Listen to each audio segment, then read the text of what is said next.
Information, donc du laboratoire Essentia Vital Santé Lab. Aujourd'hui, on va particulièrement parler donc, de la rétention d'eau et de la cellulite, qui malheureusement touche beaucoup de femmes à aujourd'hui. Donc la rétention d'eau, donc en quelques mots, l'eau représente environ 60% du poids du corps. On la trouve dans les cellules, dans le sang, dont elle est le composant principal, dans la peau, les organes, ainsi que les muscles. Pour conserver donc tous ces liquides à un niveau constant, notre organisme a recours à un système complexe d'hormones qui agit principalement sur les reins. Normalement, lorsqu'on boit plus que de coutume, les reins se chargent d'éliminer donc l'excès de liquide ainsi que les toxines. Mais il arrive fréquemment que ce système se dérègle. Les liquides s'accumulent alors dans nos tissus. La rétention d'eau correspond à une insuffisance de drainage du système lymphatique, qui est incapable de faire cheminer l'excès de déchets d'eau dans la circulation veineuse, d'où l'incapacité en fait de drainer les œdèmes. Ce phénomène naturel est essentiellement lié d'origine hormonale. Ainsi, malheureusement, seules les femmes sont concernées. Les principaux responsables sont les oestrogènes, les hormones féminines. La rétention d'eau et cellulite sont-elles liées? Si, on peut dire effectivement qu'elles le sont. S'il y a un stockage de graisse trop important par rapport à la consommation, les cellules graisseuses donc, vont s'hypertrophier, comprimant ainsi les vaisseaux sanguins et lymphatiques. Cette compression entraîne un mauvais drainage de l'eau et aussi des toxines. La rétention d'eau et la dégénérescence des fibres de collagène, les fibres du tissu cutané donnent alors un aspect capitonné à l'épiderme, plus vulgairement appelé peau d'orange. Ce phénomène se développe plus particulièrement dans certaines régions du corps, les cuisses et le fessier. La lymphe. Qu'est-ce que la lymphe? Elle est essentiellement composée d'eau, minéraux, liquides, lipides, hormones, vitamines et protéines. Mais elle est très importante, autant que le sang, pour le bon fonctionnement de l'organisme. Mais elle circule beaucoup plus lentement. Il va lui falloir une journée entière pour faire le tour du corps. La lymphe, elle, transporte 75% des déchets rejetés par nos cellules. C'est notamment grâce à elle que nos plaies cicatrisent. Et si la circulation de la lymphe est mauvaise, nos fonctions vitales s'affaiblissent et notre corps s'intoxique. Ceci engendre des problèmes comme la rétention d'eau et la fameuse cellulite, les jambes lourdes, les vergetures et les chevilles gonflées. Les causes, elles sont nombreuses. Il suffit de peu de choses. Fluctuations hormonales, donc les oestrogènes et aldostérone. Durant la période prémenstruelle, plusieurs femmes notent une sensation de rétention d'eau dans les seins et l'abdomen, ce qui entraîne un déséquilibre nutritionnel, une mauvaise tolérance à un aliment, une prise de certains médicaments qui peut être aussi l'une des nombreuses causes, entre autres les antihypertenseurs, les corticoïdes et les anti-inflammatoires. Également, avoir une position debout trop prolongée, trop fréquente, nuit effectivement et en est une des causes. La chaleur, bien entendu. L'été, on souffre fréquemment et plus précisément de jambes lourdes et gonflées. C'est normal puisque la chaleur dilate les vaisseaux sanguins. Et une alimentation aussi riche en sel. Une solution, la plupart du temps, il s'agit d'une rétention d'eau modérée, de 4 à 5 kg, et l'on s'aperçoit pratiquement de rien. Ou plus exactement, on met ces kilos de trop sur le compte de quelques excès alimentaires. Ainsi, quand on a le ventre gonflé, on en conclut trop rapidement que la masse graisseuse en est responsable. Pour retrouver un ventre plat, il faut revoir radicalement son alimentation et décider de se passer de certains aliments courants pour 2 voire 3 semaines, si on en a bien sûr le courage, et tout faire pour favoriser le drainage de l'eau en excès. Alors les aliments à éviter, et ceux également bien sûr à privilégier. Alors les aliments à éviter, bien entendu, au palmarès, les excitants. Donc paradoxalement, le café, le thé et l'alcool sont nocifs parce qu'ils sont diurétiques. En effet, les diurétiques simulent l'élimination naturelle, mais à long terme, ce processus entraîne une déshydratation. Pour compenser, qu'est-ce que fait l'organisme? Il retient l'eau. Les sucreries également, le sucre, le miel, les confiseries, les pâtisseries, élèvent de façon trop brutale le taux d'insuline dans le sang, ce qui favorise effectivement la rétention d'eau. En outre, le sucre et ses dérivés semblent avoir un effet nocif sur les reins. On comprendra aisément. Le sel, on en parlait un instant. Il existe une relation directe entre la quantité de sel absorbée et la quantité d'eau fixée par les tissus. De nombreux aliments contiennent naturellement du sodium. Le problème est le sel qu'on rajoute soi-même, ou qui se trouve dans les préparations industrielles, type plat cuisiné. Donc évitez également donc, les charcuteries, les poissons fumés, les fromages fermentés, les conserves et les plats préparés. En mangeant peu salé, la perte de volume est rapidement visible.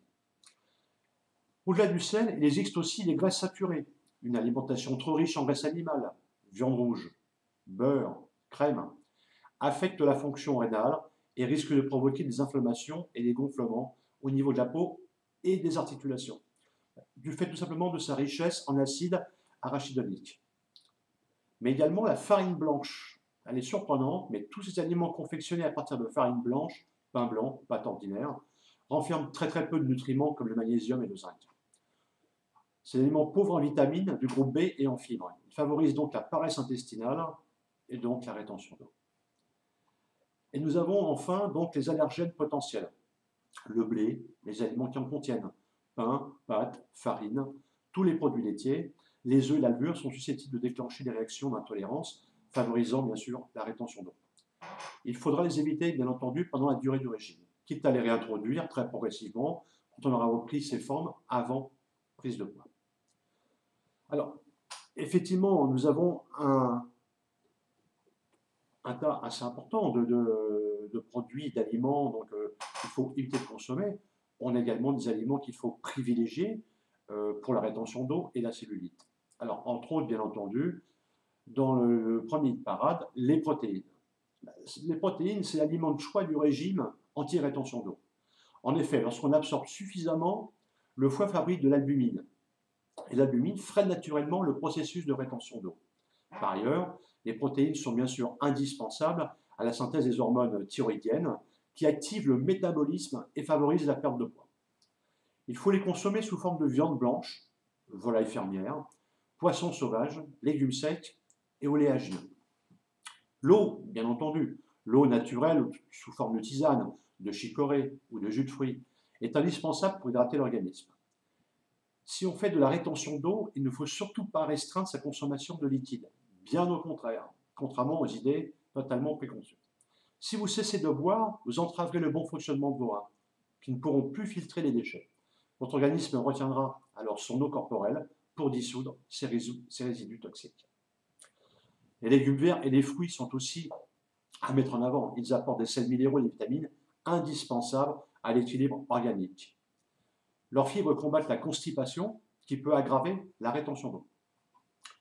Mais également, vous pouvez privilégier toutes les huiles végétales et les fruits. Ils apportent de façon conséquente donc les sels minéraux et les vitamines indispensables à l'équilibre organique. Leurs fibres combattent la constipation et peut effectivement également aggraver la rétention d'eau. Nous avons également donc les huiles végétales et le poisson, les huiles d'olive, de noix, de colza, de soja ou de pépins de raisin.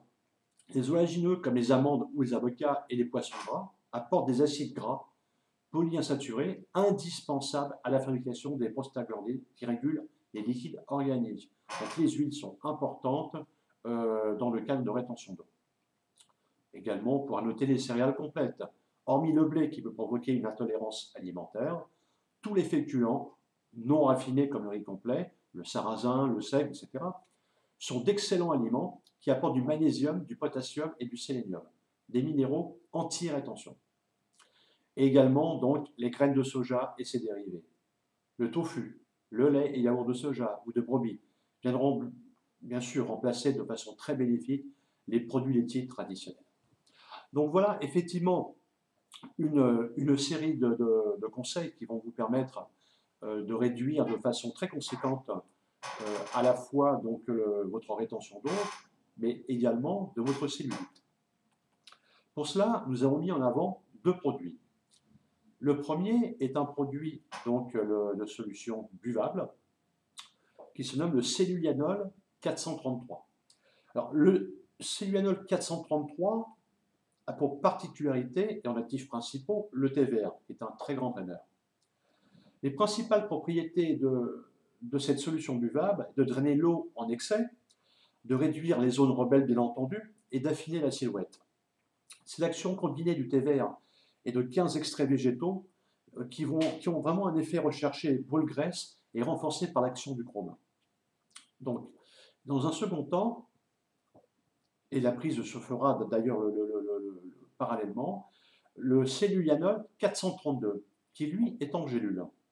Alors, le cellulianol 432 a des propriétés qui sont quasi identiques au cellulianol 433.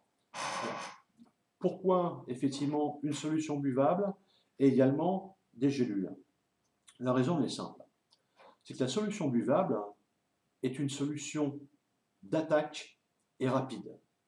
Elle va travailler effectivement de façon assez courte, mais très efficace. Dans le même temps, le cellulianol 432, qui lui est à base de gélules, va travailler longuement et en profondeur. Et effectivement, l'association de ces deux produits, le cellulianol 432 et le 433, fera effectivement un travail très important sur votre cellulite et votre rétention d'eau. Moi, je vous conseille très fortement de le suivre pendant 60 jours, de constater effectivement les résultats, de faire une pause de 15 jours et s'il y a lieu, de reproduire donc ce régime de 60 jours qui n'apporte vraiment très très peu de contraintes, mais vous apportera par contre des résultats visibles et ce très rapidement. Voilà aujourd'hui pour ce vidéo info qui maintenant se termine sur la rétention et la cellulite. Je vous remercie encore de votre fidélité et je reviens à vous très rapidement sur un autre vidéo info, bien entendu.